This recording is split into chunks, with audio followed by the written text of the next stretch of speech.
it just became more and more clear that like if we wanted to ultimately get what we wanted, which was a newer house, a bigger house, the only way to go would be to basically move outside of San Diego. So we've known each other for, God, Max and I have known each other since high school. I've known you, Rachel, since college, which is when you guys started dating and met and, and everything. And so, I felt really fortunate that, you guys, Max, you're from San Diego, born and raised like me. And so you have a huge network in San Diego. Rachel, so do you, having been here since college. And so I felt really fortunate to have you guys, trust in me to sell your house.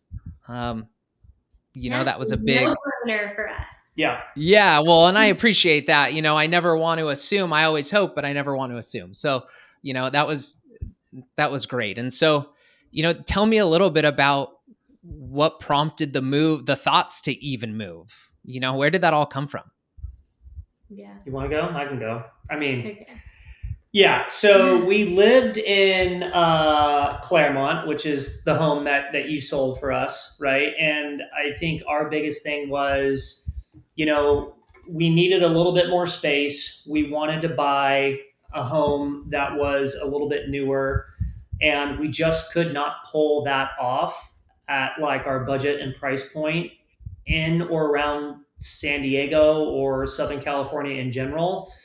And I think, once we started looking at home prices and what we could sell potentially our home for, it just became more and more clear that like if we wanted to ultimately get what we wanted, which was a newer house, a bigger house, the only way to go would be to basically move outside of San Diego. And obviously that was a tough decision because, my mom lived 5 minutes away from us and we loved the location, right? We were in Clairemont, centrally located, 5 minutes from my mom, 10 minutes from the beach, super convenient across the board. Mm-hmm. Super convenient across the board, centrally located. We were on the inside corner of Balboa, Genesee, so right by all the freeways, easy access to everything and to get to anywhere quick, which was tough to leave. But like at the same time too, our house was built in 1959 and it was old. Like I said, we wanted to upgrade. And once we were kind of starting to look at everything and weigh everything out, it just became more and more clear that I think we ultimately needed to move outside of San Diego to get what we wanted. And I would say we did. Mm-hmm. We for sure got what we wanted. We're super happy we're outside Austin, Texas, in a little town called Dripping Springs. So we're like 25 minutes outside of Austin. So it's kind of like a rural feel out here. We're not close to the big city, but we've got like farm town vibes and great area to raise our kids. And the move ended up at the end of the day, I would say checking all the boxes for sure. Yeah. And it was kind of like because we were having the conversation, you're like, okay, we want the Alpine or the Poway feel scripts.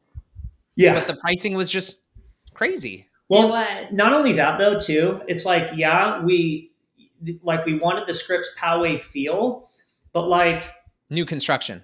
The new construction. But even if we were going to move out to Poway or Scripps, it's like, okay, we would have assumed we would have bought out there. Okay, so we're buying probably a $2 or $3 million home. Interest rates or mortgage was kind of and still is slightly out of control, right? But then we would be buying a home that was probably still built in the 80s or the 90s that would need a remodel anyways. So we were looking at that and we're just like, that's just not going to work. That's still not going to work for what we wanted. And so that's what I think moved us out. Something I wanted to add to that though too is props to you, Daniel, was something that was so cool at the beginning of all of this going on is you came over and sat down with us and like you went through like, okay, what are we looking for? And then you said like, okay, there's a lot of different routes we can go. Here's like A, we're looking in San Diego, northeast.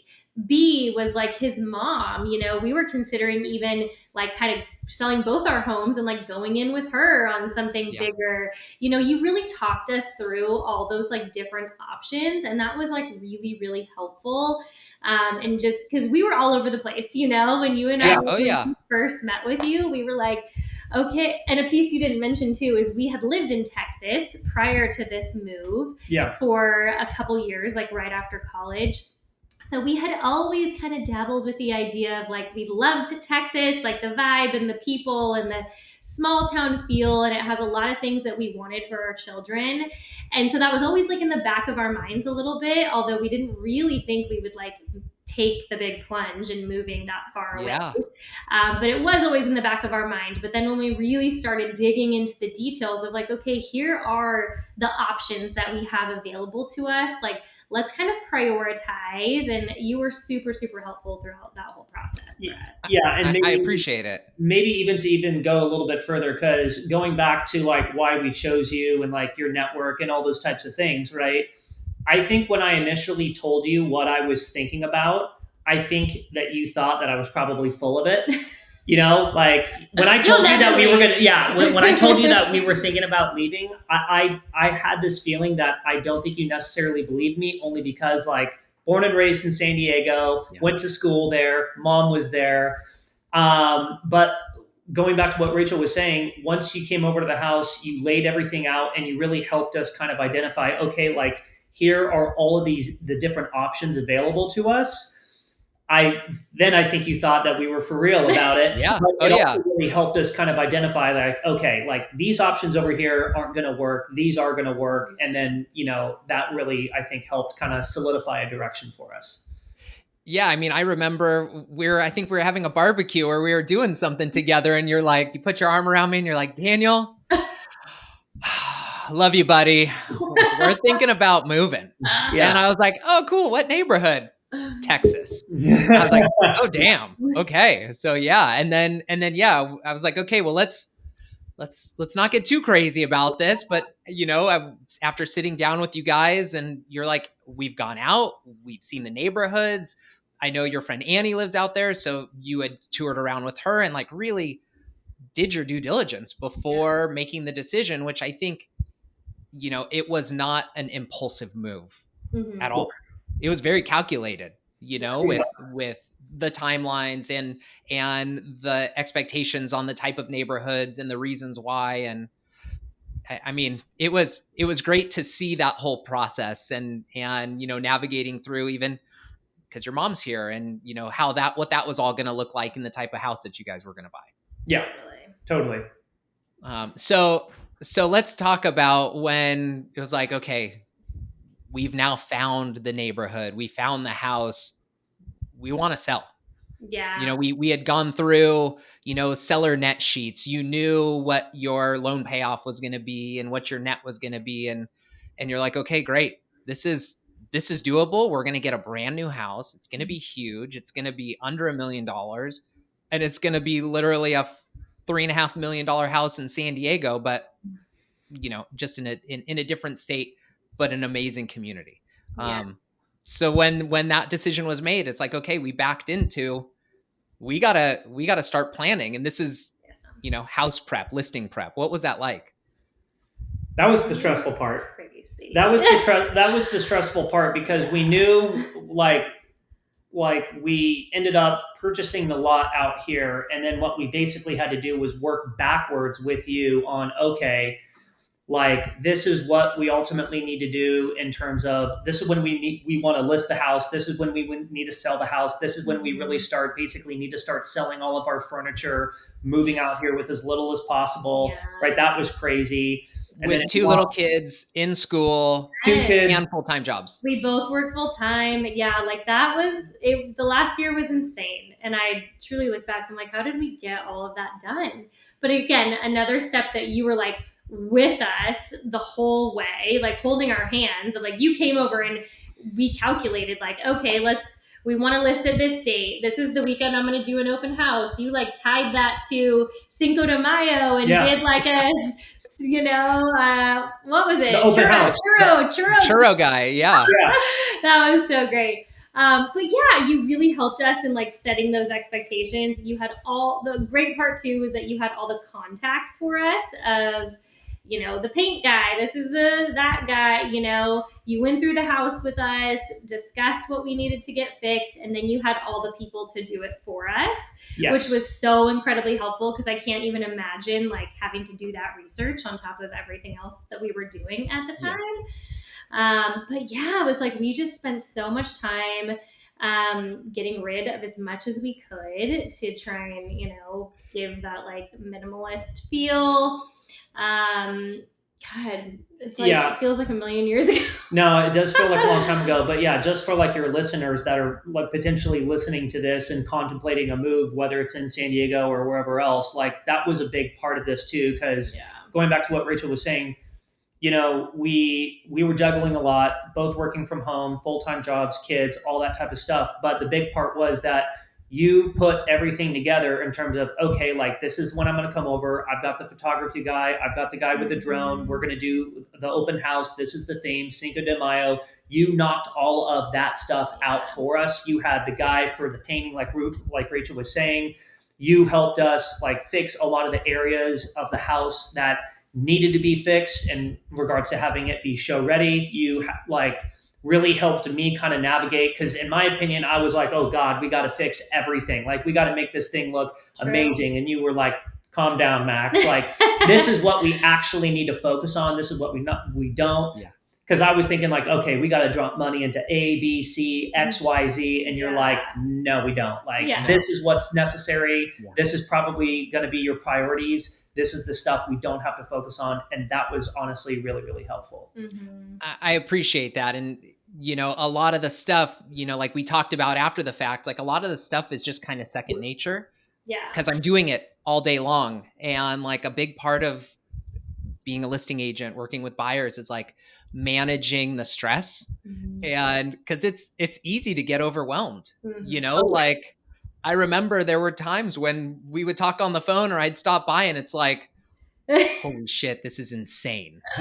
Like there's no way we're going to be able to get this ready. And it's like, yeah, it'll be fine. Like people aren't going to notice the little this or the little that you guys notice and bothered you for, years on end that you never got around to fixing. Like people don't care about that stuff. Mm-hmm. And so, yeah, we did the paint, we got it cleaned, we got everything touched up, little handyman stuff. Yeah. And then it was like, okay, you guys got to get out of the house for the weekend and let's get this place sold. Yeah. And so, we went on the market. It was just after spring break. Yeah. It was a little bit of a funky time, I think, in the market. Things were usually, from a seasonality standpoint, it was a great selling time.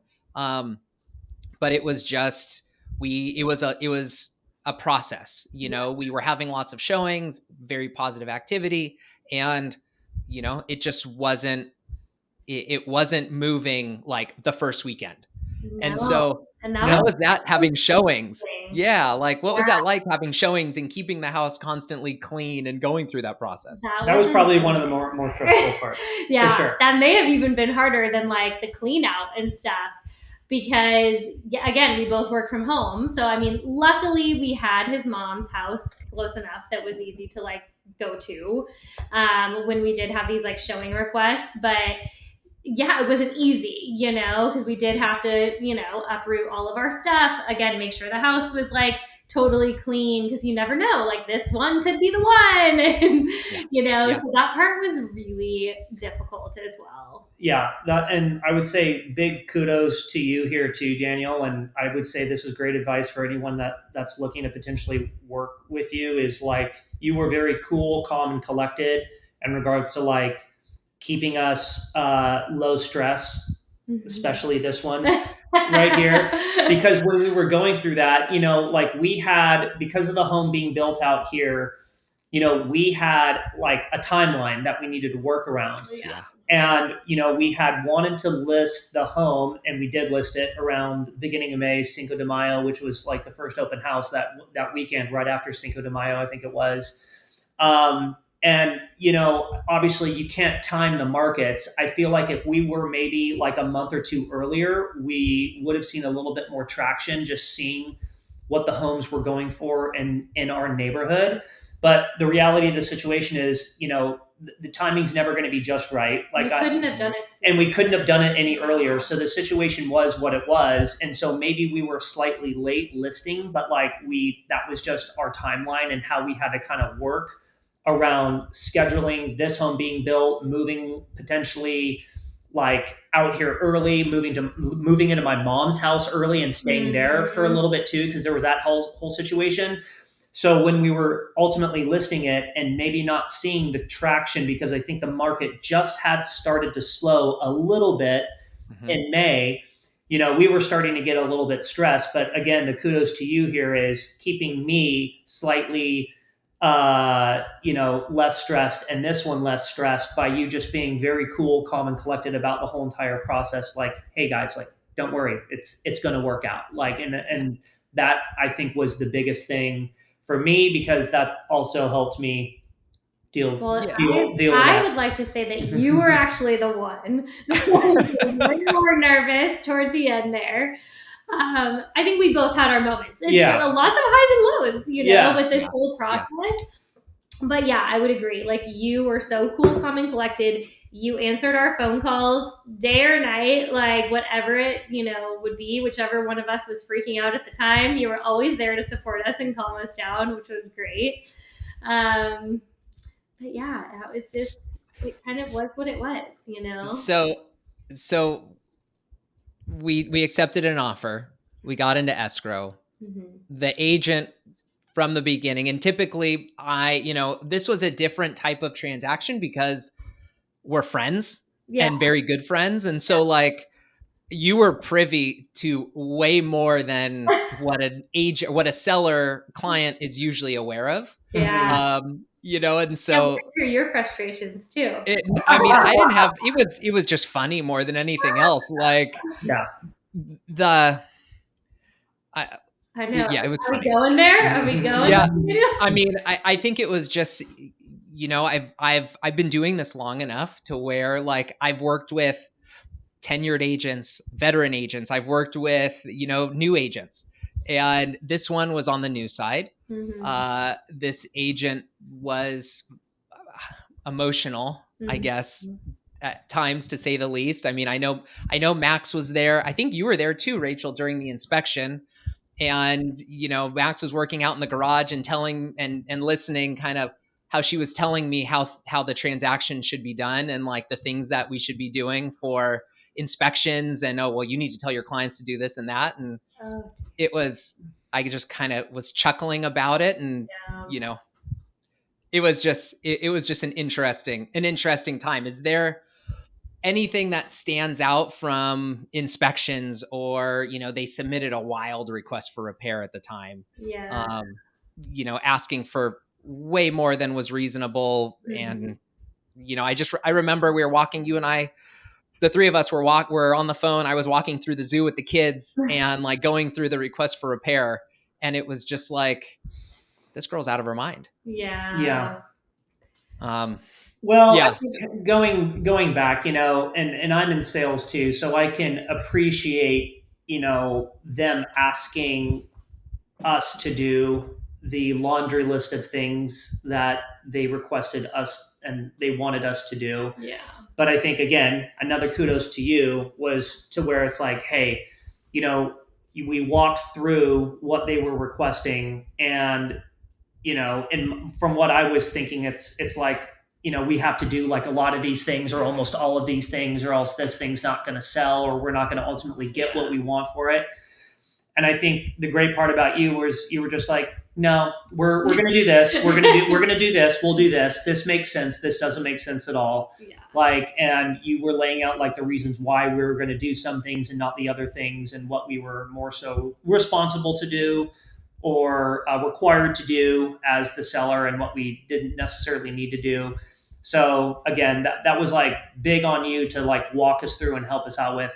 I'm trying to remember like all the things they were asking us to do, but it was like a big sewer thing. It was the big sewer thing. And, obviously being in San Diego, like the home being old and the pipe. Yeah, there's the cast iron pipes and what she wanted done before the close of escrow, what she wanted money to be spent. I mean, there was probably $30,000 or $50,000 that she was asking for, which coincidentally brought them down to their initial purchase price, offer when they submitted the offer. And it's like, wow, that's kind of curious how that happens. Yeah. I think we landed on like $4,000 or Yeah. something. Yeah. Like, Yeah. and it was all what I felt to be reasonable as a seller. Like, because a request for repairs is just a request. You don't have to agree to any of it. Yeah. But I think at that point you guys were like, you know what, we're this far along, remove your contingencies. Let's just get closed and Yeah. start the next chapter. Yeah. Totally. But that part was hard too, because that was, the timing of it, because it did take a bit longer than we expected, to get an offer on the house. Like Max was saying, our current house was being built. We were still up in the air on like our move date. We were trying to get out here to be like ready for the kids to go to school, but we knew we had to live in an apartment prior to that because our new house wasn't going to be built yet. So we're like, okay, we're going to be paying for an apartment.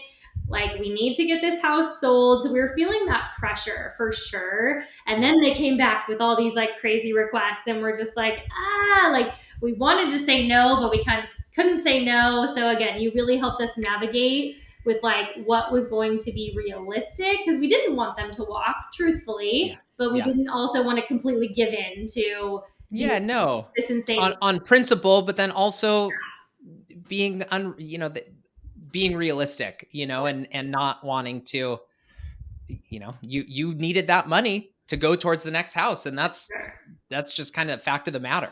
Yeah.